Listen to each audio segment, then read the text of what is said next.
So today's Q&A is all about recurring questions. That's at least our deep dive. And then we'll save the second half of the call for any other questions that you guys are coming across, any new features you haven't gotten a chance to dive into, all the fun bits that come with the Q&A. But first and foremost, recurring questions. And if you are new to us or have seen our names around but aren't actually familiar with Jody and I, we started HSC specifically so that we could just nerd out on all things workflows, and specifically in Double right now is where we're specializing. So we will get to be the ladies that maybe not know all the things. That's a lot of pressure, but at least know lots of the new things and can find the new buttons or explore the new features and stuff like that. So one of the things that's really important to us is meeting you wherever you land. And that's cheesy and cliche, but it's very true. Everybody lands in a different spot with how they use Double, what they want to use Double for, where they're coming with their systems, and even what their team looks like. So a lot of this for us is getting to be creative and brainstorm how to adapt and adjust a really cool system to the person in front of us. So with that being said, that's a little bit about us.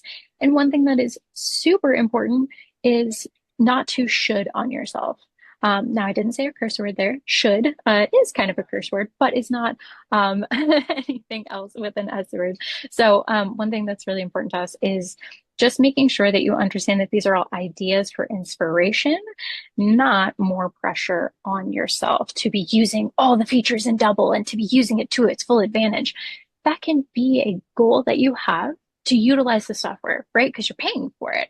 But let's be careful about using that as motivation versus using that as something that feels crippling and super heavy and makes it feel like you're not doing enough, right? I think that's an important difference, and that's one that we want to be really careful about as we share ideas today. Okay, that is super important. Want to encourage everybody, drop your questions into the chat at any point during our deep dive. Even if your question is not related to recurring questions, go ahead and put it into the chat, and we will cycle through all of those questions as we go towards the end here. So please don't hesitate to go ahead and drop them in at any point.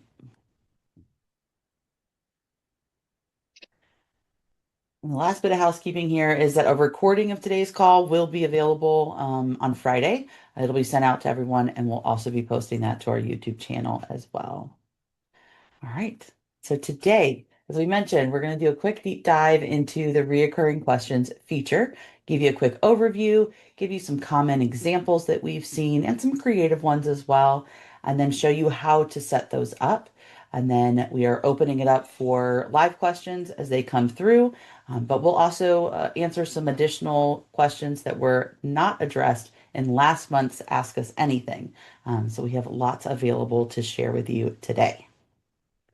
And with that, let's jump in. So, reoccurring questions. This is a great way to automate requests that you find yourself asking over and over and over and over again to your clients. The same thing, the reoccurring questions is a great place to plug those in and let Double do the work of reminding or asking for those things from your clients. So, what are these? They are non-transaction questions. So, they go into that client portal. You get to schedule them to repeat however frequently you would like. We'll show you the different options in there when we get into our demo. This is available for all clients, so both connected and unconnected. Even those unconnected clients have the client portal, they have the non-transaction questions, you have access to recurring questions for them. And as a more recent update to this feature, we now have the option to notify our clients automatically when we drop those into the portal. Again, we're going to highlight that in our demo when we get there.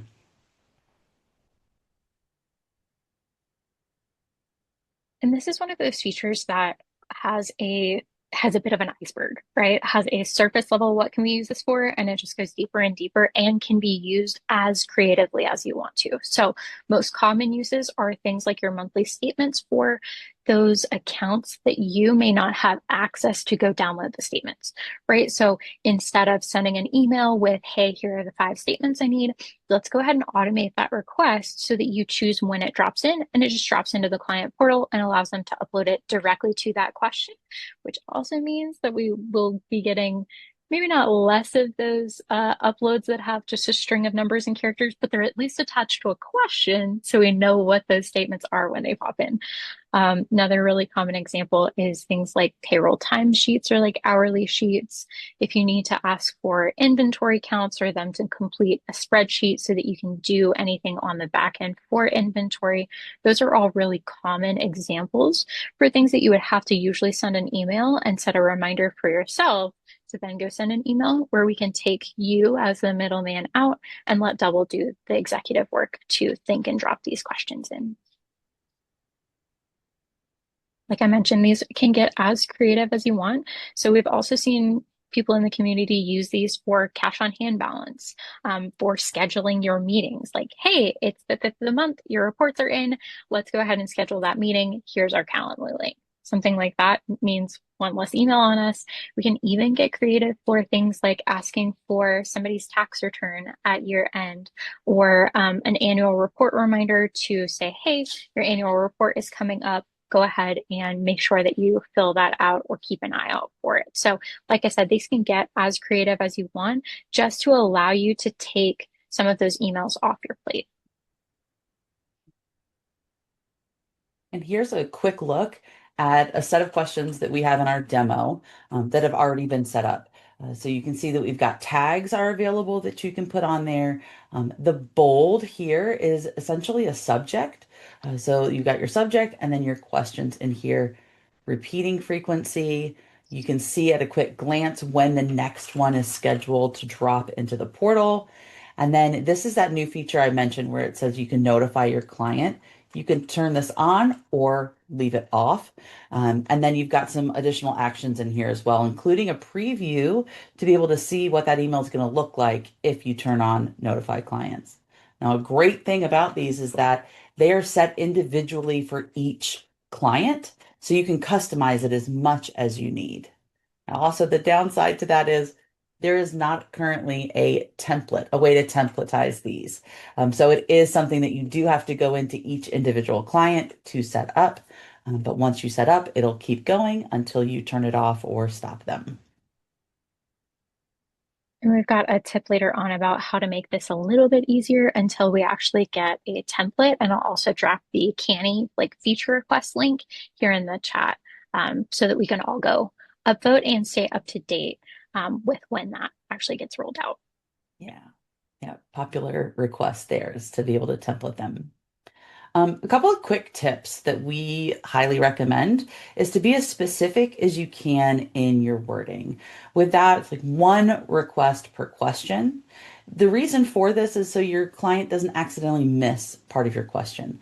So if the prime example is like statements. If you say, please upload all of your statements for last month, there's a possibility that maybe the client misses a statement or two.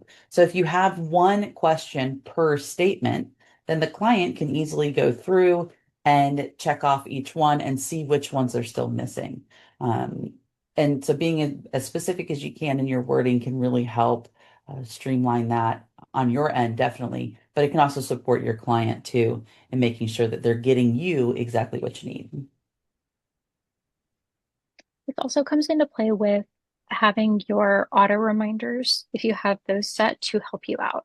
Because once they have uploaded one statement to a question or added a comment, it counts that question as completed, which means that if we set up one per statement, if they get 4 out of them, but kid interrupted them, Amazon came by to drop off a package, whatever, and we went away, we got distracted, then we at least still, like Double will help you send a reminder for that one that got missed or that one that wasn't ready yet or something like that as well. So can take a little bit of training with the client so that it doesn't feel overwhelming to have 6 or 7 statements drop in there, but just helping you and them understand that this is so that they can get any reminders about anything that's missed so that their financials are still up to date and on time. Yeah. Also helps shorten the back and forth between you. So if you've requested multiple things, they've missed something, then you have to respond back. It adds in time there going back and forth. All right, so how do we create them? It's going to be on the client page. We'll walk through this in the demo live, but it'll be client page. You go to your client communications, jump over to that non-transaction questions tab, and then there's a button for reoccurring questions. It's right next to the add a question. So it's a recurring question, and then it pops up with this where you can add in that subject line. That's going to be the bold text at the front of it, and then you can add in your question. If you want to add a tag to it, you can select from the drop down here. And then we've got our frequency that we can select. Again, we're going to show this in the demo, but the frequency has monthly or weekly. Right now, those are the only two options here, but you can choose how many months or how many weeks between do you want. So if it's something like an annual reminder, an annual request for a tax return, or an annual report reminder that only happens once a year, you'd select monthly and then plug in a 12 right here. That's going to make it an annual question. Same thing for quarterly things. Plug in a 3, then you're going to have it come through every quarter. And then you can choose what day you want that to happen as well. Choose your start date, and then you're going to see the next several instances down here. So you can kind of double check your schedule to make sure that that cadence works well for you. And then if you are wanting the automatic notification to the client to go out for this specific question, you can choose that notify right here at the bottom. So that is a question by question option. That's not, you have to turn them on for all reoccurring questions or turn them off for all. You can set that question by question. And that visibility that we're talking about, that notify client, if you check that box for that specific question, then when you're previewing your recurring questions schedule, in that little eyeball that I mentioned, you can click on that and it's going to open up this preview screen so you can see exactly what the notification is going to look like for your client. So what happens is the reoccurring questions, it's a scheduled question to drop it into the portal. If you turn on notify client, then at the same time, this kind of email will go out to the client. So it'll drop that question into the portal, and then it'll send them this email that says they have it says outstanding non-transaction question in the portal.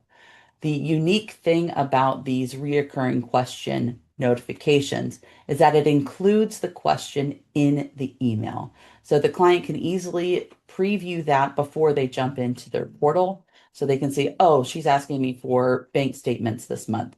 And here's an example of where if you have more than one question scheduled to go at the same time, you're only going to get one email that has multiple questions listed into it. So you'll see that there. Also, if you have a client with multiple contacts and all of the contacts are receiving the question, you will see that right here it says preview one of three. That means that there's three different people on this client who's getting notified about these new questions that have been added. If you're using the assignable questions feature, then the reminder is only going to go to that person that's been assigned to that question. And you do have that capability with reoccurring questions. You can assign reoccurring questions just like you can for any of the others. So that notification here will be in line with who that's been assigned to. Exactly. And I think that a couple of important notes here, Jody, thanks for kind of walking through all of the parts of that, is one, we don't need to worry about this sending multiple emails if multiple questions drop in, right? They're going to condense into one email and show any of the questions, which is really helpful. We don't have to worry about that like additional pinging our client if they all fall on the same day. But this also means that there's a little bit more visibility, right? Because our auto reminders just say, hey, there's new questions in the portal. Go check it out. Here's your link. So being able to actually show, hey, I need your statements is really helpful for those like statements or requests or things like that that are time sensitive, even like payroll hourly sheets. Like, please get those to me as soon as you can. I need you to know that this is what dropped in instead of that amalgus hey, new questions in the portal. So I love that they added this so that we have visibility on those really important questions. But again, you can go question by question for whether you want this email to be sent out and show that question that's dropping in.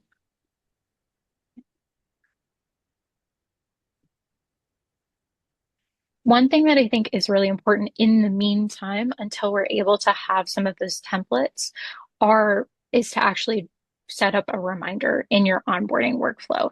So having a task that is specific for setting up the recurring questions for this client. And then you can even add a checklist with your own best practices. So do you want them to check notify client? Do you not want that to happen? Reminder that you need to set that question for a day or a couple of days after that statement is typically dropped into the bank, and stuff like that are available. So any of those are really good reminders. One of the things that I really love is if you can put in an example with the wording that you like. That way it's consistent across all clients, or if you have to go back and add another recurring question later, they all have the same similar formatting and similar wording so that you don't have one that says, hey, if you've already dropped this in, reply with done, and another one that doesn't. So really important thing to just kind of like add any reminders that you may need, or if you're having an admin or a bookkeeper who's helping you with some of these onboarding steps, so it's consistent regardless of who's dropping it in and what tag do we want to use for each of these questions. So I really love setting this up so it's just an easy copy paste when you're onboarding a new client instead of having to go and click to a different client to see how I set it up last time. All right, let's jump into the demo. And Erica, if you want to get some questions queued up, we can do that. But first, I will show where from the close page you can access these recurring questions, where you can add them, and what that cadence looks like. So right here, client questions or client communication at the top of the portal page that pops up, non-transaction questions. Here's where we add a new question. Right next to it is our reoccurring questions schedule. So this is what we showed in our slides earlier. You can edit these even after you've posted them. You can edit the frequency. You can turn off notifications if you don't want those on anymore. Turn them on if it's something new that you're adding in. If you have assignable questions turned on, then you'll have this column showing. If you're not utilizing that feature, this column won't even appear for you, but you can decide who gets that email. And then the eyeball here to preview that. So if you have notifications turned on, you can click this to see that preview and know exactly what your email is going to look like for your client there.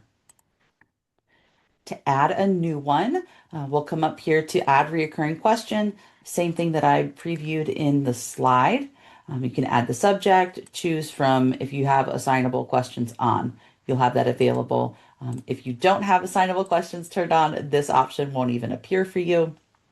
You've got your tags that you can choose from, and then the frequency. You'll see I just clicked the button, so this is all the default information that automatically populates. It'll start off with monthly. It's going to start with 1 and on the first. And I wanted to highlight this real quick here is that it always starts with Sunday. So if you don't want things to drop in on Sunday, click that button to change the day of the week that you want them to populate, or if you want it to be the day of the month or a business day, those are going to be here at the bottom of that drop down. So just be aware of that as you're setting it up. I've been in the habit of getting in here and turning away and then realize, oh shoot, I forgot this one drop down that I needed to go in and update to be a Monday or to be the day of the month, that kind of thing. Um, Exactly. And that's a good reminder for like if you're creating an SOP or a workflow on how best to do these, yes. just what are all the buttons that I need to check? Because it's really easy to miss that one and then Mhm. go mess yourself up because they all drop in on Sunday and then your client is getting emailed on Sunday. Like that's not the goal here. So this is one that we do need to be pretty like in our detailed brainwave, and in the kind of like detailed headspace. So just making a list of all the pieces that you need to change or all the defaults that you want to set, including that day of the week. It's going to be really important. Yes. Yes. And as we mentioned, your options for frequency are just weekly or monthly. And then you can use this field to adjust if you're wanting something to happen twice a month or bi-weekly, like that kind of thing. If you're wanting it quarterly, you can update that to every 3 months. If you want it annually, update it to every 12 months. But it will show here on the side, you'll see that like our annual report reminder, it shows monthly. But if you click in, you can see that it's every 12 months. Um, I think there is a feature request out there to have a little bit more flexibility Yeah. here or make it a little bit more clear, but Yeah, I dropped it into the chat if anybody wants to upvote and then yes, also be able to see when that changes. So just know that just because it's not in the drop down does not mean that you yes, can't do it, even like bi-weekly or anything like that. We just have to get a little bit creative. But I did go ahead and drop that feature request, so it's a little bit clearer on the jump. yeah. Right. Is there anything else you want to highlight before we start answering questions, Erica? Yeah, let's actually back up a hair. And will you go from the client page to this page, just showing that navigation? Because this is one that I see a lot of people get tripped up on that we Mhm. know we can create it, but how do we get there? Yep. So if you're on your close page here, you're going to have your client portal bar kind of at the top, client questions. And another quick tip is that anywhere that you click, so message client, portal, any of these buttons are going to bring up this screen, this overlay screen, because it just falls right on top of the page that you're on. And then you can tab through them. So if you've clicked your message client button, it's going to open this screen up on message client, but you can always tab over to client communication or go to your portal settings and tab over. So that's one thing to keep in mind is that those buttons all lead you to the same screen, and then you've got multiple tabs at the top, so you don't have to X out of it and then click on the other one, X out, go to the other one. You can tab through up here. So the reoccurring questions, it's underneath your client communication tab, underneath your non-transaction questions here. And then to set them, to create them, you're going to click the white button here, the reoccurring questions button. That's going to bring up the schedule for any if you've already got some. Otherwise, it'll just be an empty table here, and you can click to add a new question. Beautiful. Thanks for showing that navigation. I know Yeah. sometimes, even for those of us that have set it up before, we're like, how did I get there again? Because we're used to just being on that non-transaction and it's a small button that you can miss. So appreciate that. Let's go ahead and quickly show a preview of the client portal because I know I want to kind of feed into the next logical question of, okay, cool. One, how do I set up my tags? And two, what do those tags do? So let's Yeah. go ahead and answer what those tags do, and how our Yes. clients can filter by them, and then we'll show how to set them up if you don't have the tags that you want in here. Real quick before I jump in there, I wanted to point out, because I don't think we mentioned it earlier, this preview email, we do not have a way of editing it. So we don't have a way of changing the subject line. I believe, Erica, you put a feature request already in the chat for Yep. maybe being able to edit the subject or edit the text that's in here. Um, that's not currently available. So if you want that ability to be able to edit this email template, then go ahead and upvote that. But yes, let's go into the client portal settings and show that preview button that we love so much. So again, I don't have to X out of here. I can just tab over to portal settings. And then here in this table of contacts, we have a preview column.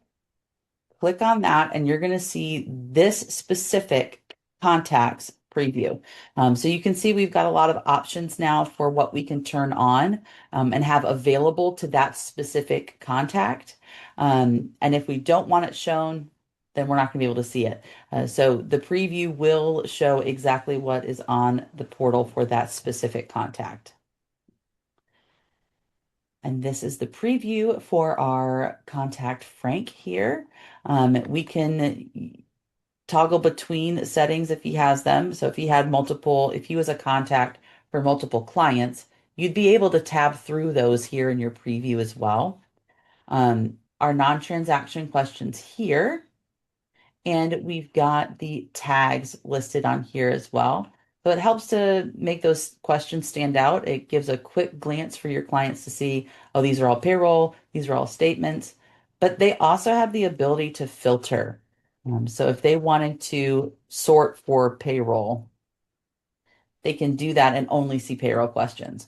Or if they wanted to sort through their questions and only see statements, they can type that in and it'll help filter that down for them, so that they can, power through the open questions they have for you.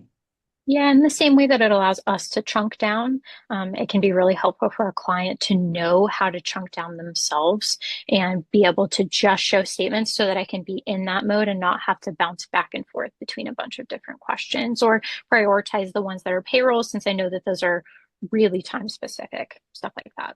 So Mhm. that's how our clients can use the tags.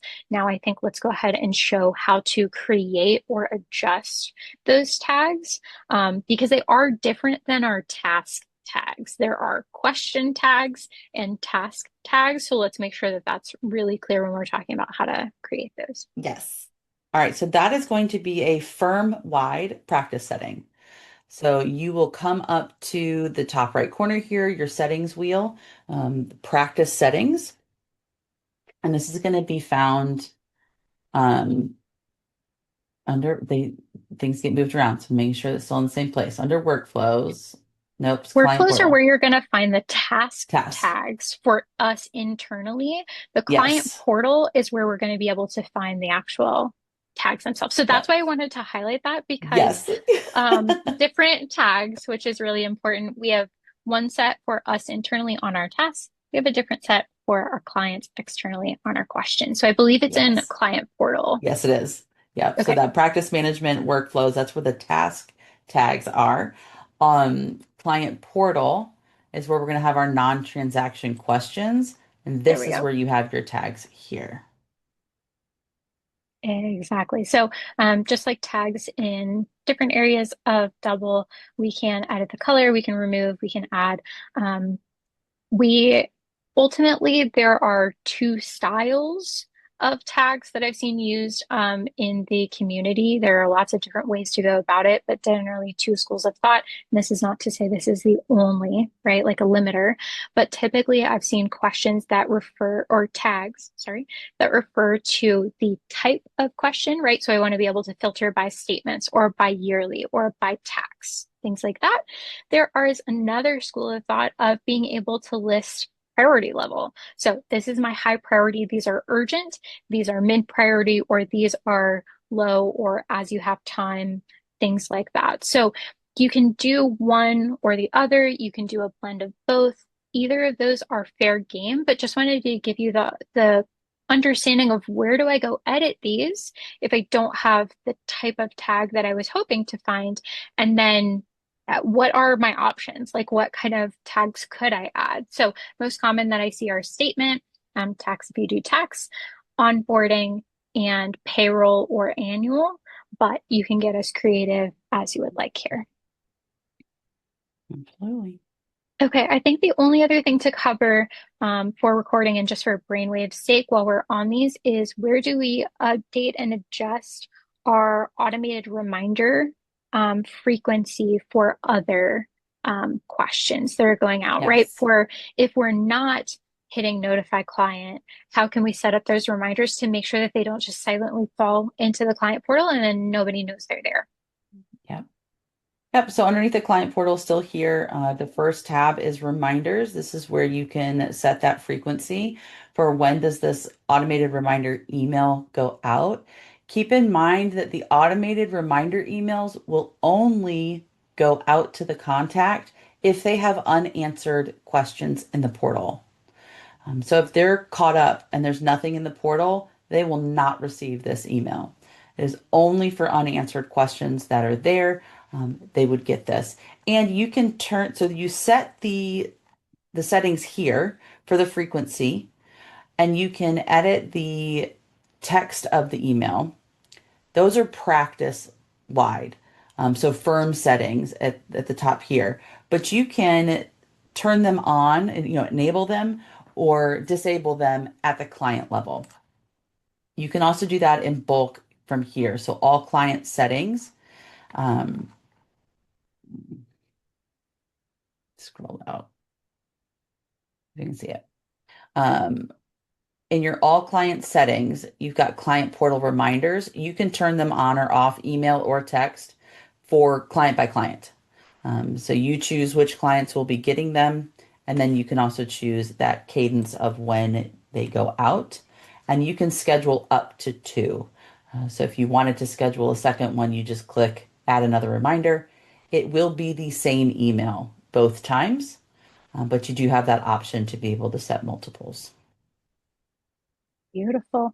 For anybody that missed that quick tip on that all client settings table, the scroll wheel is at the bottom of this table, which means that I have to scroll all the way over and then scroll back up to find my client, which can be a little bit of a bear as you have more clients. So, quick tip from us is to um, zoom out. So whether you do that on like the top of your browser or whether you use fancy commands like command minus or control minus to zoom out, that can show you the actual table in its entirety without having to scroll back and forth and find the client and Yeah. stuff like that. So quick tip there.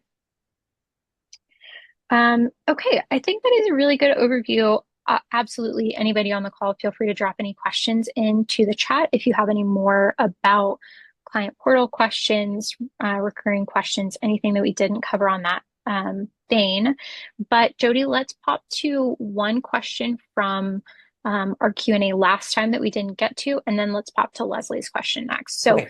the question that I would like to make sure that we include in this one, since we didn't get time last time, is quarterly clients. So, can you give us a brief overview of how we can set up a quarterly client, ultimately what that means, Yeah. so that we know what our options are if our clients do fall under a quarterly cadence of month end instead of monthly?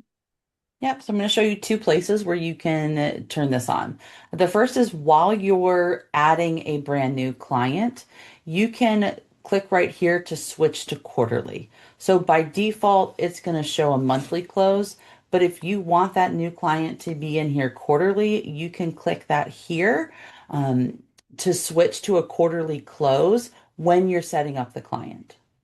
If your client is already in double and you need to switch them from monthly to quarterly, you'll do that from your practice settings, that same all client settings tab. And then you've got monthly closes here and quarterly closes here. So this is tax returns and closes. Quarterly right here. If you want to turn them on for quarterly, you would just check that box and it'll switch it over for you. What this does, I'm going to jump back into a close.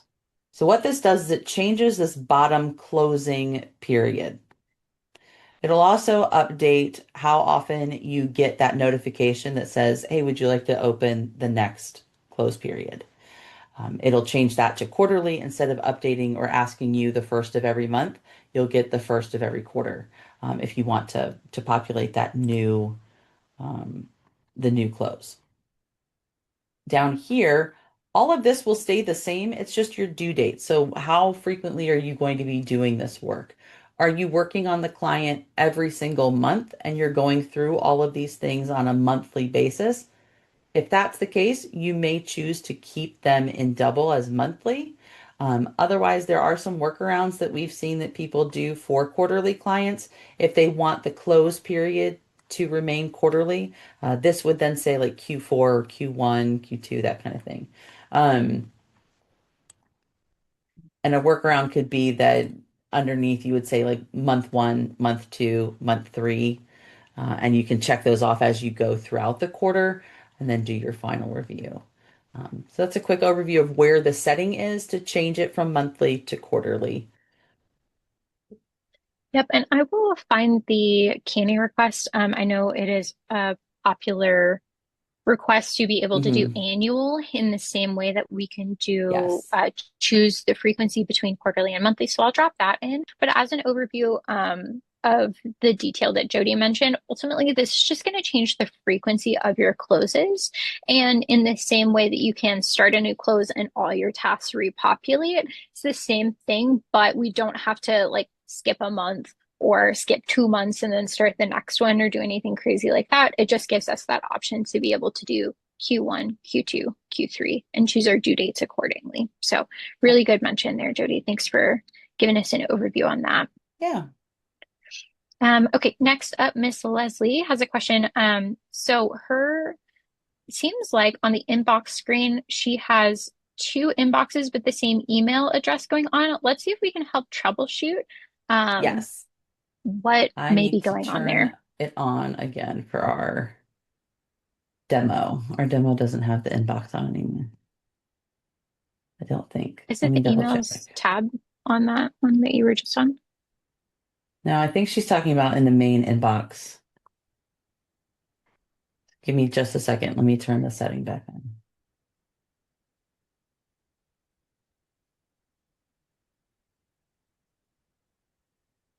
I had it hidden because we weren't using it as much. That is a So if good you're tip not for using anybody. Yeah. inbox, if you are not using the double emails and you don't want the inbox button up here to show, come to Manage Users, go to Emails, and you can click to hide that tab so that nobody in the practice has access to emails, or even that email tab.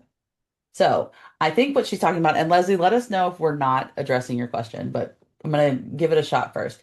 So on the inbox tab, there are two sections. You've got your own inbox. So right here, it's really tiny. I'm going to zoom in. You've got you, and then below you will be the firm email. So the firm inbox. Now, if I come back up here to practice settings, I want to show this under manage users, under emails, you have personal inboxes and practice inboxes. And you can turn these on or off per user if you want to enable them or disable them. Um, Client email, client history is a different section of it, but you also can turn that on or off. Leslie, what I am thinking or wondering is if you have your practice email connected up here under you as well as your personal inbox, that would explain why you're seeing it twice. So if you have your inbox connected here, as the practice inbox is connected, but that practice email happens to be your own personal email as well, and you've connected it here, that would be why it's showing in two places. Yep. So that That would would be be my my first guess. troubleshooting is that we may have set it up as both the practice inbox and a personal inbox. So to kind of adjust for that or to double check that, Jody, would we go to our practice settings? What would be I the best think you way could to? check this. Yeah, I probably would come into manage users and emails because it'll show who's enabled and who's disabled. And I believe it shows here who's connected. One. Otherwise, there should be a setting in here to be able to disconnect it. So if let's see I if think I it's the can, three dots when you hover over it. yes. So you can revoke access. You can revoke it for yourself because I'm a super admin on this one. But you can revoke access here. For your personal, I think you'll have the same option if you're connected. But you can also just disable that from your user settings. Yep, absolutely. And When if in doubt, this, yeah, go for it, Jody. ask for help. Yeah. When in doubt, if you're not finding the right setting or if you're connected but you can't figure out how to disconnect, click the button down here in the corner to talk to double support. They're fantastic. They are generally very quick to help resolve things like this. So just reach out to them and they'll help you find the right way, or if need be, they can help disconnect things on the back end. On the back end. Exactly. That's what I was going to say is if you can't find a way to disconnect that to make sure you're not being charged for that personal inbox that's the exact same, then I would definitely reach out to have them help troubleshoot on the back end. Yep. Great question there. That can be really confusing if you're like, Yes, it's here it twice. Why is. is it here twice? So Yeah. really good question there, Leslie. Amazing. Okay. Jody, you ready for another question? Yeah, let's see it. Okay, so this is one from our Ask Us Anything Q&A last time where we had just all submitted questions.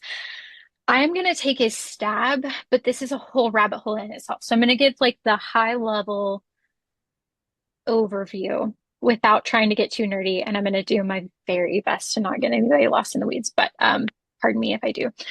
So there are lots of people that are curious about onboarding automations or zaps that are possible. Okay.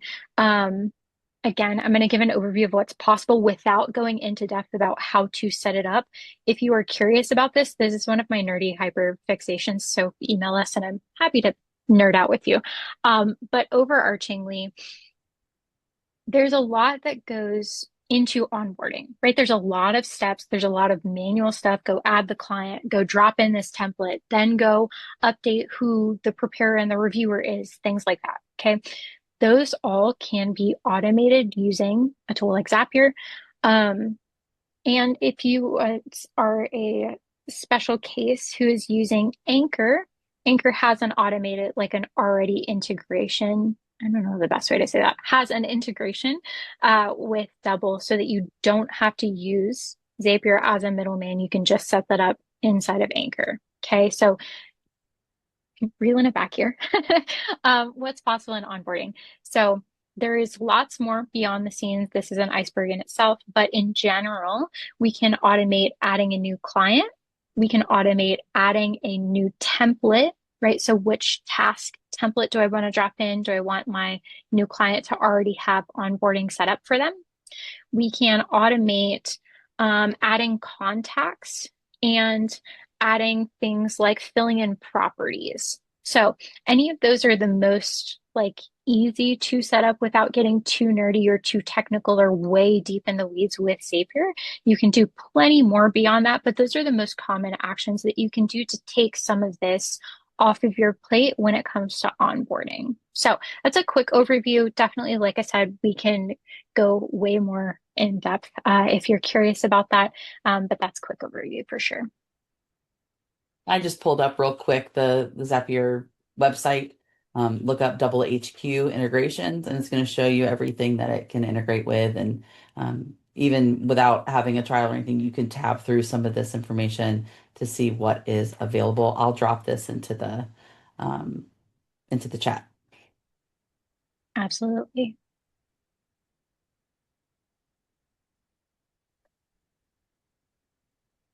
Beautiful. Okay, those are the questions that I had queued up. Let us know if there's anything else that is coming up for anybody. Feel free to drop it in the chat while we still are on. In the meantime, Jody, do you mind covering what we're covering next month? Sure. So next month, March 18th, same time, same place, we are going to do an intro into timekeeping or time tracking. So just kind of highlighting that feature, where it lives, what the settings are, some, just the basics of work streams and that kind of thing, and the information that you can pull from the time tracking. So we're going to highlight that next month. Absolutely. I'm really excited about that one. We hear lots of questions of like, okay, so time tracking, where do I start? And Yeah. so that's going to be our next topic. That being said, while we're waiting on any other questions, one of the things that I want to make sure to cover is where to find our recordings or extra resources, and then what to do if you need additional help. So free resources, there's a good amount on this page and we'll release the slides with this recording. But in general, we have this Q&A every single month, different topic, same kind of style where we deep dive and then open it up for questions.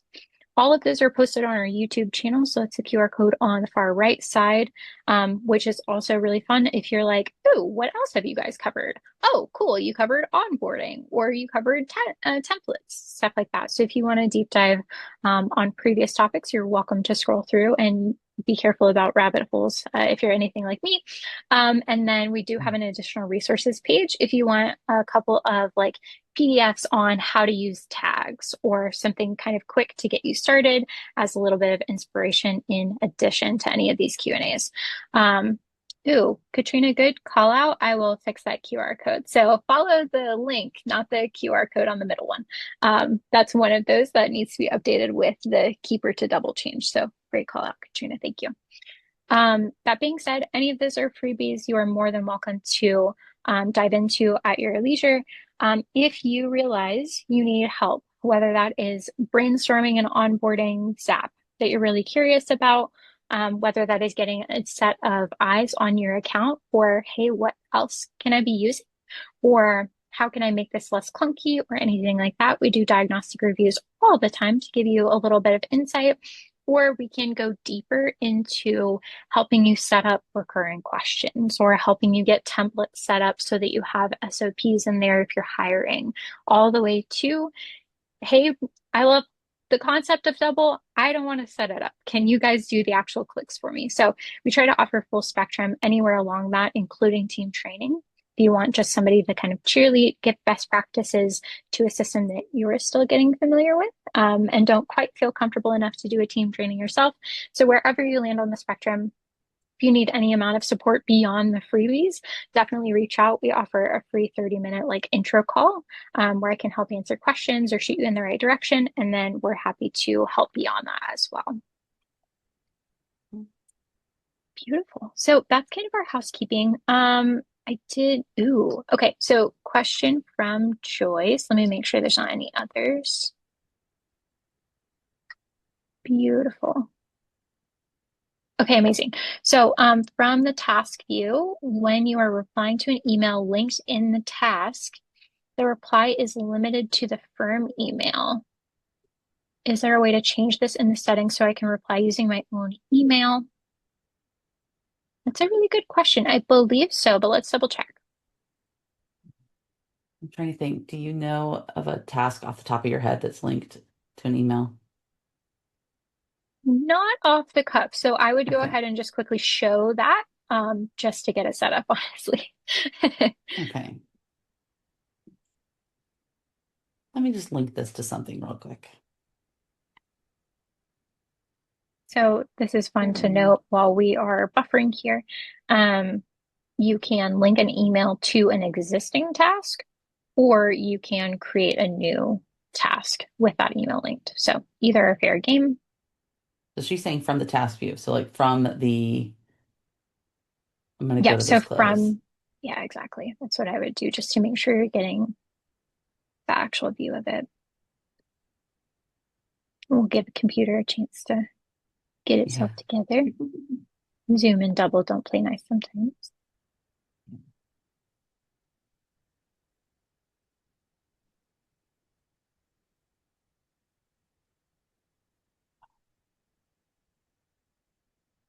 Ah, There we here it go. is. Okay, so your year end. Yep. In the task. So this is the linked email that Joyce is mentioning. From And here, you should be it's able to saying if you want to be reply. able to reply, computer is not liking us doing this right now.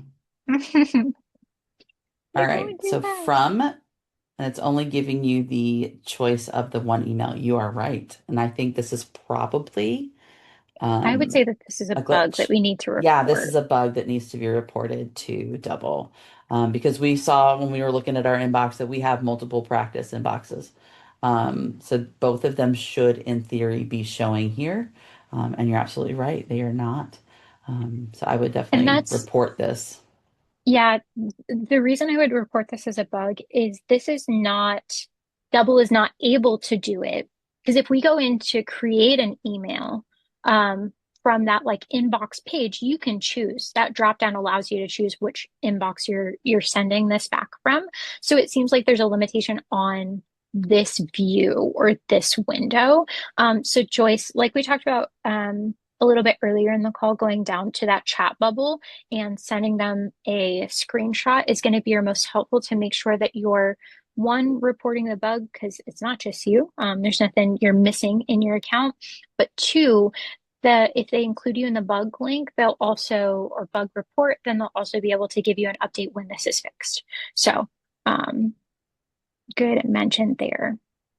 And ours isn't showing it here either. So there could be another layer for us on this side as to why it's not showing. So I would check multiple places and make sure that you're seeing it. But The only other thing I would anytime double when check, in doubt is ask.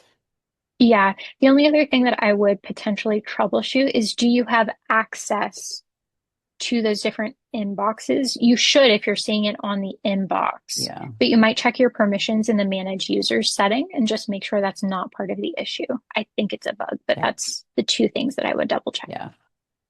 And don't hesitate to, when you come down to this chat, there is an option to record your screen. This is extremely helpful to the team to see where you're going. So even more than just a screenshot. Screenshots are great. Again, that gives you a visual, but I encourage you guys to utilize the record screen feature here in the report as well, because that way you can show them this is where I'm clicking, this is where I'm looking. I see it over here. I don't see it over there. You can kind of walk them through the whole scenario. That is extremely helpful to the support team when they're trying to help you through That through also through means that something you're or going to see a get bug. less questions, right? Like Yeah. I already went through some of the troubleshooting on the Q&A, so let's just bypass that. Yeah. Joyce, what I would do is show the inbox page first so that it shows you have access to those different inboxes. And then when you go to actually reply, you're only seeing one in the drop down. That would be my way that Yeah. I would show, hey, I do have access. It's just not showing up in the drop down. So I think that's going to be your most efficient way to go about that. Yep. Beautiful. Okay, we're getting short on time, but Martha has a question. Does anybody know if team members can enter time for other team members? So I track my No. time in a different software, but wanted my admin to be able to enter it in double, and we can't find the option. So let's see if you're missing something or if that's not a feature currently available. And if so, I will find a feature request for you. It is not currently available. Okay, So we easy answer there. so even a super admin as of right now cannot edit somebody else's time either. So you are the only one that has access to be able to add new time for your own timers. Really good mention there. I may have to look up a little bit deeper because I'm not seeing a quick. We can Um, add that to what we're covering for next month as well. We'll yeah, fold Martha, I'll that go into ahead and do ours. that and make sure I fold that in. But in the meantime, I'll look for a feature request so we can include it in the next one. Really good question. I don't think you're missing Yes. anything. It's just No. the base level functionality. And I'm fairly certain I've seen Alrighty. feature requests out there for requesting to have more flexibility with that. So yes, we'll find those.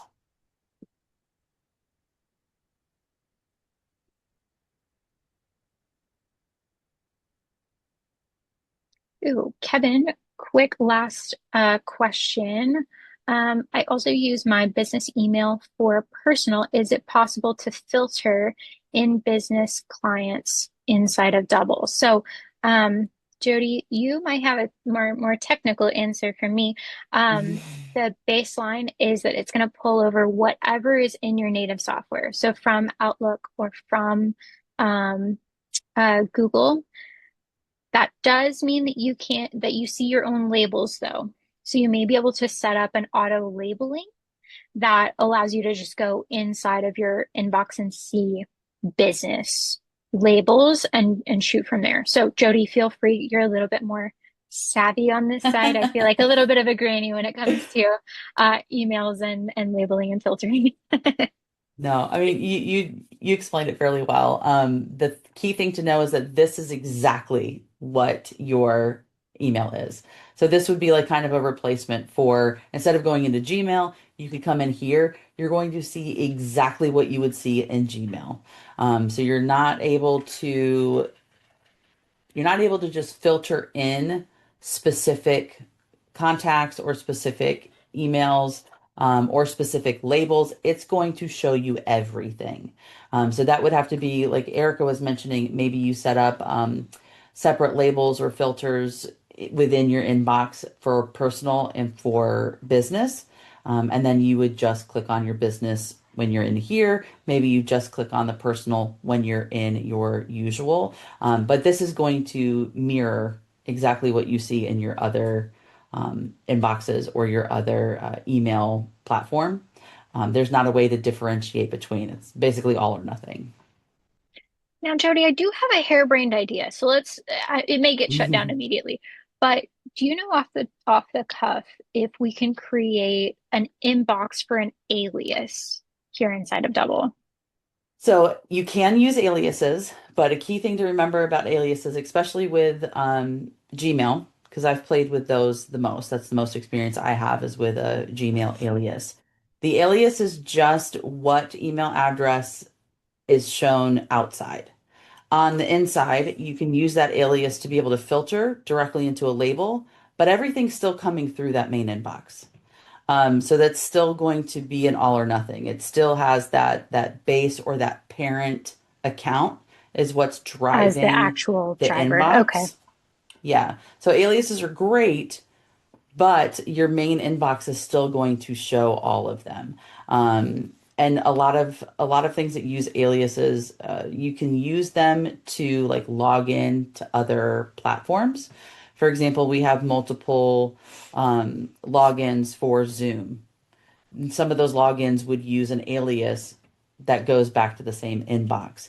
But with Double, you're linking the parent account. You can't link Mm, just an individual alias to only see. Just same thing with like when you log into Gmail. You don't log in with the alias. You log in with the parent account. That's going to be the same thing here inside of Double. okay. Good question to know. That would at least be my first troubleshooting. But Yeah, Kevin, it looks like your best option is probably to set up some auto filtering and then being able to look at just those labels here inside of Double. Great question, though. yeah.